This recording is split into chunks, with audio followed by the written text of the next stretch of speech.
How to share notebook on Evernote. Hi everyone, welcome to this tutorial.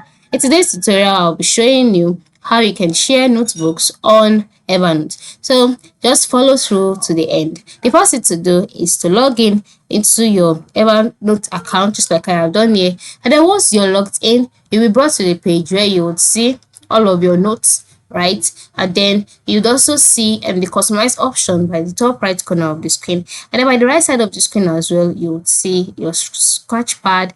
And when you scroll down, you'll see different options such as web clips, images, documents, audio, emails, and then you also see options by the left side of the screen. So the next thing for you to do at this stage is to navigate through to the left side of the screen and then click on your notebook. Now at this point, I must inform you that there are two ways whereby you can share notebooks or share notes on Evernote. The first way is by clicking on your notebooks, and then once you click on your notebooks, you'll be taken to your notebook automatically. And then once you're on this notebook, the next thing to do is to move to the right side of the notebook that you want to share and click on the more option button. Once you click on the more option button, the box will be displayed. Click on share notebook, and then you'll be asked to invite someone by entering the person's name or the person's email. And once you input the person's email, you will have to select if the person can edit and invite, or if the person can only edit or can only view.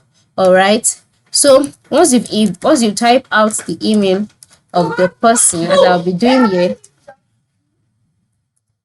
All right, okay, let's type this out: gmail.com, and then you can click on send invitation.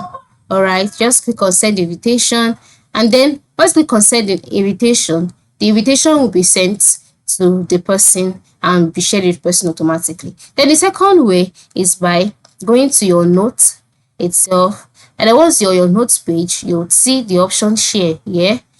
Click on it as well. You can decide to make it a link, all right, or you can just enter the person's email here. If you want to make it a link, you enable this, then you copy this and then send it to the person, or you can just enter the name here and click on share, and that's it. This is how you can share in a note on Evernote. Thanks for watching and have a nice day.